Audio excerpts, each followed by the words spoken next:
At one point, my father told me we're going to start doing business with a man from Egypt. He said, and this man, he's from Cairo, Egypt. I said, oh, this is good. He said, and he's a Muslim. And I just stopped like this. I said, what? A Muslim? No way. No way do I want anything to do with that. I told my dad, no way, I'm not going to do it. And he insisted. He said, I want you to meet this man. He's very nice. He said, I want you just to meet him. I said, all right. I'll do it for you. I'm going to do it my way. I'm going to go to church. And it's going to be on Sunday. When I come out of the church, I'm going to have my Bible under my arm. I'm going to have the salib. I used to carry a big cross. I'm going to have my cross with me. And I'm going to have my hat that says, Jesus is Lord. And I'm going to have my wife, born-again Christian, with me. And we are going to get this demon, devil, infidel, Muslim, and we're going to show him Jesus. And this is a true story, by the way. We went to church. Strangely enough, the preacher was preaching out of the Old Testament about salvation coming at the time of David, which really puzzled me, because according to Christianity, it's coming through Jesus. And it really, that opened the door for me, but that comes up later in the story. Now, when I get there to my father's store, I'm looking around, you know. I'm looking for somebody wearing, you know, a long white robe and some kind of black, you know, thing over that, with a long beard, and I guess I was looking for me, what I said, where is he? I'm ready. My father said, he's over here. I said, where? I said, here. This is a normal guy. He didn't have a beard. He didn't have any hair at all. How do you do? I told him my name. He introduced himself. His name is Muhammad. I said, how do you do? After the niceties of hello, how are you, how's everything, I said, do you believe in God? He said, yes. Oh yeah? Sure. He said, yeah. Abraham? Yeah. What about David and Suleiman? He said, yeah. So when I meet this man, I'm impressed that he's believing these things, but I thought maybe he's just saying it. So I even asked him, what about Jesus? Because I thought maybe they're kind of, first I thought Muslims were like Hindus. That was first. And then when he said he believed in some of the things of the Bible, I said, okay, maybe they're like Jews. So that's when I said, yes, but what about Jesus? Do you believe in Jesus? And he said, yes. I said, okay, wait a minute. This is going to be easy. I can convert this guy. And in fact, I took him immediately out to have tea together. We sit together, drink tea, talk a little while. And I started trying to preach to him right away. And he sat there. Okay. He's a graduate of Allah's heart. And he's like this. During Ramadan, some of his friends that he was staying with, they had to move their apartment around or something.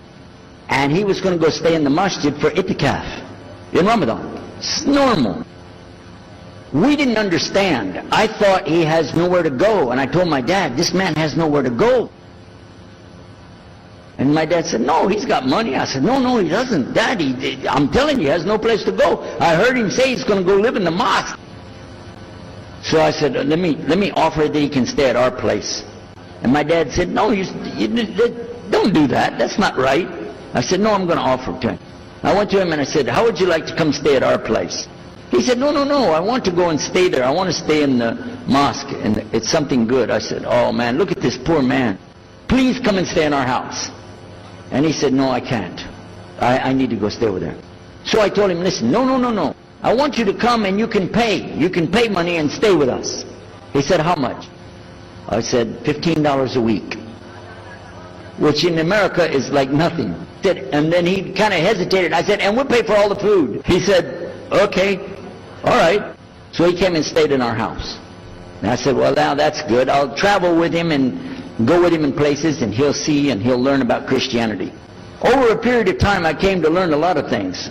In fact, I tried to debate with him about many things, but he was so wise and well educated that he could see what I was doing and he would take it easy and let me win every debate. But if he wanted me to lose, I was going to lose. This was how well he could handle it. Now look, I have two visitors in my house. One is a Catholic priest, the other is a Muslim. And I'm thinking I can get the Catholic priest and convert him to be a Protestant. At the same time, I'm going to catch the Muslim and bring him over to Christianity. High aspirations. But it didn't work. Some strange things began to happen. We would sit around the table at night to discuss what is the Bible and what's the salvation.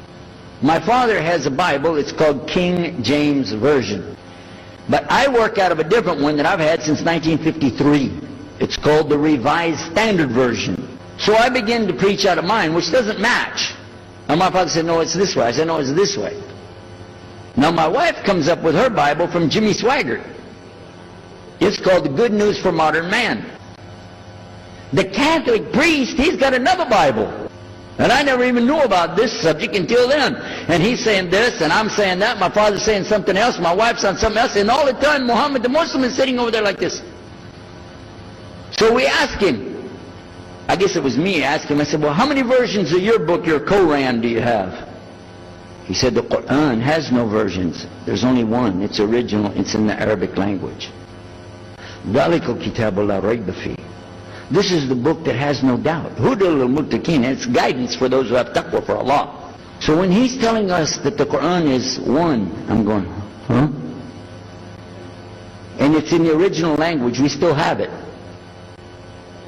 You know what I was thinking? He's lying. I was sure he was lying because he could see the problem we were having, and he just sat back and made that up. But I don't know Arabic at that stage, so I don't know what to say. You know, maybe, I don't know. And he left it at that. He didn't try to preach. But it put a big doubt in my mind now about, we got all these books, he's got one, and la rayba fi, no doubt in it. So another time we had another discussion that came up. Now this time I went to the other preacher who had the cross. And I was asking him, I want to be able to explain the Trinity. He said, you know the Trinity. I said, yeah, I know. But I want to know the way to explain it so a human being can just understand it. He said, okay. It's like an apple. Just take an apple. The apple has a shell around the outside, the skin. Inside is the meat. Inside of that is the seeds. Okay? 3 things, 1 apple. That's the way.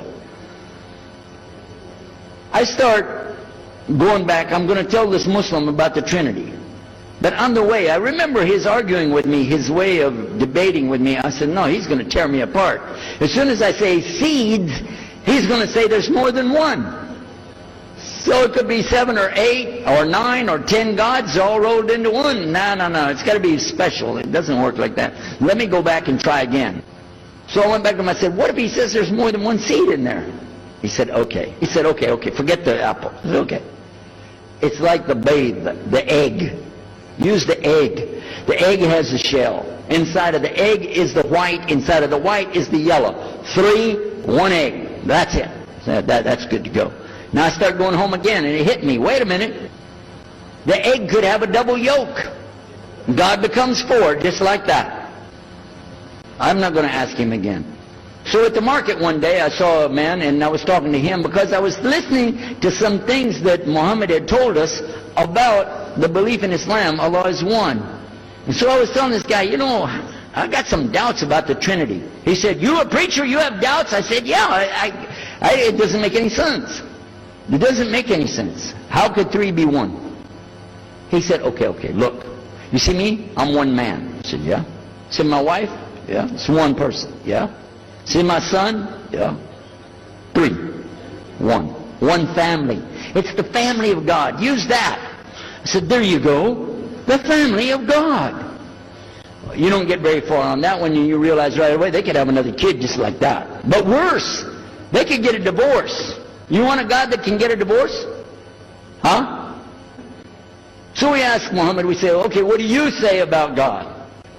What do you think he said? أعوذ بالله من الشيطان الرجيم بسم الله الرحمن الرحيم قل هو الله أحد الله الصمد لم يلد ولم يولد ولم يكن له كفوا أحد. Boy, that's exactly what I already think, but I can't admit that. But I could see for sure God is only one, and that, so I totally forget the Trinity thing. My dad never did believe it anyway, so he had no problem with it. The priest asks the Muslim, can I go to your church with you? The mosque. He said, sure, come on. Well, he went, and they came back. So he took the priest aside, come here, come here. What do they do? What do they do in there? Tell us, what did he do? He said, no, they just stand there like this, and they pray, and they leave. I said, what? They pray and leave? I said, yeah. Okay, what kind of music do they have? He said they didn't have any music. No music? How in the world are you going to worship God without music, man? So I asked him, Muhammad, you guys don't have any music? He said, no. So then the priest asked again another time, he wanted to go back to the masjid again. He went, this is middle of July, 1991. He went to the masjid, so they didn't come back. All night we're waiting. What happened? Very late they came back. And when he came in, I looked, there's Muhammad, I recognize him. Who's the guy with him though? He's wearing a white jalabiyah, white dress like this. Has a white pillbox cap on his head. And I looked at him and I said, Pete. His name was Father Peter Jacobs, but we're not, Catholic, so I don't have to call him Father. I said, Pete, did you become a Muslim? He said, Ashhadu an la ilaha illallah, Ashhadu Muhammad Rasulullah. I said, oh my God, this is too amazing. Now here I'm preaching to the people and I'm trying to change what I'm saying, and here's a priest just became a Muslim. My father's saying it's a good deal, it sounds all right to him, and I don't know what to do. So I decided I'll talk, make mashura. I talked to my wife. We have an apartment upstairs. We were in our apartment up there, and I'm telling her, a priest became a Muslim today. What is that? And can you imagine what they were saying about the Quran and saying about this and so and so? All of a sudden she said, I want to get a divorce. Oh, whoa. It's not the subject, but what happened? She said, no, all this talking about religion and talking about Islam, and so I can see. I said, oh, no. No problem here. No problem. I said, you thought no, I was just observing somebody else, and I'm not interested. Trust me. I don't want to be with those Muslims. Last thing I want to do is be with a Muslim. No way. Just put your mind at ease. She said, I need a divorce. I said, where are we going with this again? What's the problem with that? What happened? She said, a Muslim can't be married to a Christian. I said, what? No, wait a minute, hold on. I don't, look at me. I'm telling you, I swear, I don't want to be a Muslim. Okay? And even if I did, don't you remember what he said? A Muslim man could be married to a Christian woman, it's not a problem. But I'm not saying I want to, I'm just saying it's not a problem. She said, that is the problem. A Muslim woman can't be married to a Christian man. I want to be a Muslim, so I need a divorce. I'll never forget, I was sitting right on the edge of the bed, just sitting there, and I almost fell over. I said, at last, I can tell the truth. I can say it. I didn't realize that she liked the idea. I was afraid. I said, okay, the good news is, I too want to be a Muslim. You know what she said? I don't believe you. I said, no, really. I was just saying that because, but for sure, just so you know, I want to be a Muslim. I've been thinking about it. I want to be a Muslim. We're both going to be Muslim. Alhamdulillah, it's going to be great. Right? You know what she said? I don't believe you because you're either lying right now or you were lying 5 minutes ago when you said you didn't want to be a Muslim. And either way, I don't want to be married to a liar. So get out. So I started leaving. So I went to get to Muhammad and I woke him up. I said, come, you and me, we got to talk. Come with me. And we went outside the house and we walked those country roads until the time for the dawn, the sun to come up at dawn. And all that time I talked to him about What's it like to be a Muslim? How do you have to believe? What do you have to do? Let me hear all of it now. And no more playing a game. I'm not debating. I just want to know. Just tell me. Just tell me what's Islam. I need to know what I need to do. And he told me everything, and I realized this is it. I got to make a decision. This is a big deal, though. And he told me, okay, this is up to you. You have to go make a choice for yourself. I can't help you. I said, oh my God. So when he was praying Fajr, I decided, I've been watching this man praying this direction with his head on the ground. It's so beautiful to see a man humble himself, put his head on the ground to the Rabbil Alameen. Let me try that. So I sneaked off somewhere where nobody could see me, illallah. And then I found a place, a board there, you know, and I bowed down on the ground, and I put my head down on the ground on that board there. And by the way, I'm pretty good at speaking, especially in prayers. I used to make so long a prayer, they wouldn't let me say the prayer at Thanksgiving because the food would be cold. Okay? So, but I put my head on the ground, and only these words came, no more words, just this. Oh God, guide me. That's it. And I was thinking, well, I got to say more than that. Nothing. Oh God, if you're there, guide me. That's it. I talked to my wife, I talked to my father, I made a bath, and at 10 o'clock that morning, I went in front of this man named Muhammad and this new man named Yahya, who used to be the priest, and I said, Ashhadu la ilaha illallah wa ashhadu Muhammad Rasulullah. Immediately after that, my wife did her shahada. Ashhadu la ilaha illallah, ashhadu Muhammad Rasulullah. A few months later, my father did his shahada. Ashhadu la ilaha illallah, ashhadu Muhammad Rasulullah. Step by step by step, we saw so many people enter into Islam.